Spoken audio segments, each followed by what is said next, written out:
ego, then how the person live? The man only made up of these things, so the only thing is survival soul. So we can say that we get moksha.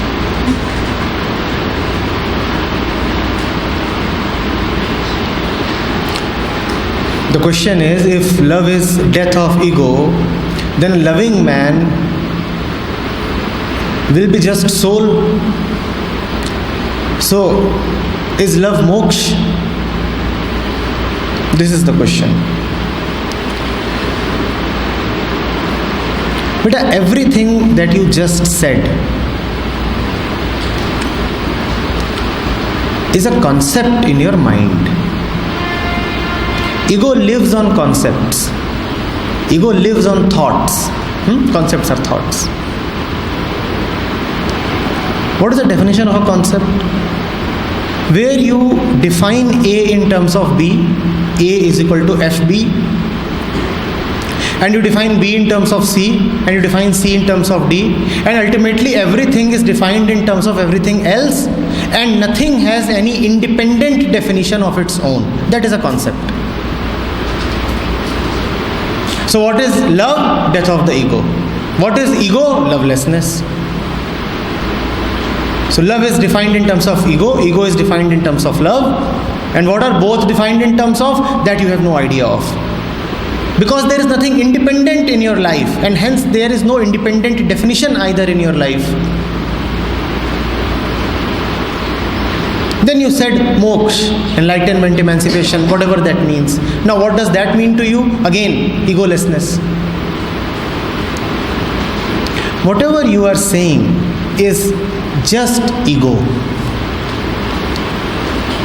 What do you mean by death? What do you mean by love? Don't start with all that. Don't go into fancy words like enlightenment. The only thing that is close to you as you are is your daily self. Just observe it.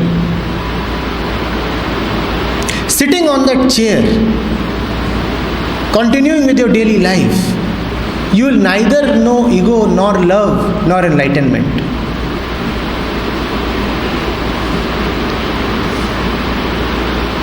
You'll have to observe your daily life. You will have to first of all come to the fact of the ego, not the concept of the ego.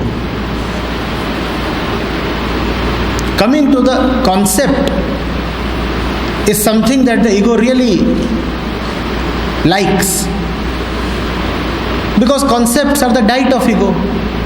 It flourishes upon them. Keep feeding concepts to ego and the ego says, yes, I know more, I know about love also, I know about enlightenment also. Start with knowing how you are living. That will bring you to the direct fact of the ego. Coming to the direct fact of the ego, you will know how to proceed.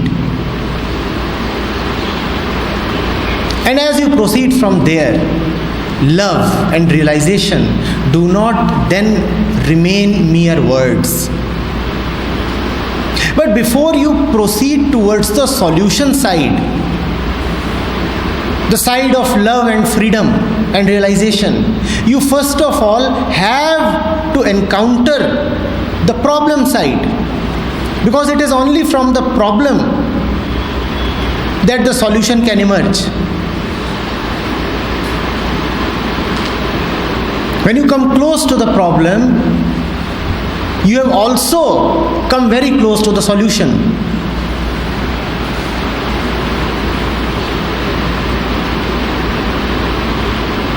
Are you getting this? Come very close to how you operate daily. Come very close to it. That is ego.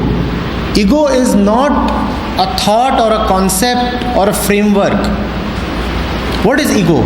Ego is how you operate in your daily life. That is ego. Your sense of I am. You wake up and you say, I am going to work. Then you say, I am going to earn. Then you say, I am going to meet my friends. then you say, I am going to play. The entire day is a succession of activities that this I am is absorbed in. The very movement of I am is ego. That is the point to start. See how you live. Don't talk about it. Just see how you live. When you see how you live, then you have really come upon ego. I am repeating. Do not have thoughts about the ego. Ego is not something out there, imaginary. Ego is something in here, and you have to watch it in action. You have to see the ways of the ego. It is not something static. It is always functional. It is always doing. That is why I said it is a movement.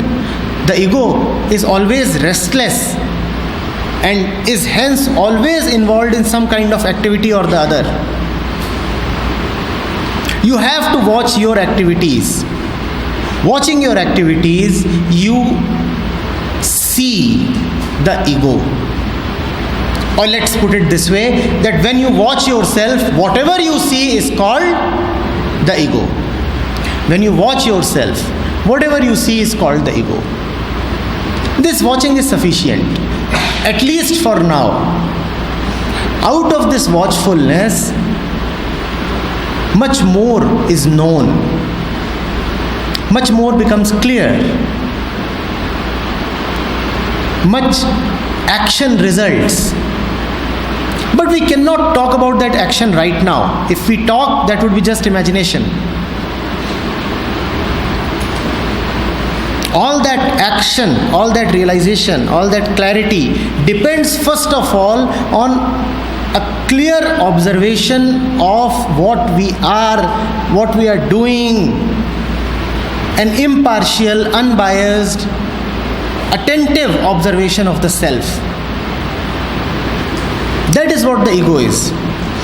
Otherwise, you will be left making grand and conceptual statements like this, that love is the death of ego. We do not even know the ego. How can we talk about the death of the ego? Do you know ego? Here is a test. Knowing ego is freedom from the ego. Are you free from the ego? You find yourself in the clutches of your daily routine and pattern all the time, right? That is ego. How are you free from the ego? You find it so difficult to go against your grain. How are you free from the ego? And if you are not free from the ego, then you do not know ego. So first of all, know it. Thankfully, the ability and the faculty to know is there with you. That which you need to observe is always happening. You need to observe life, which is always on. So observe. And then you will not only know ego, you will also know love and realization. All right?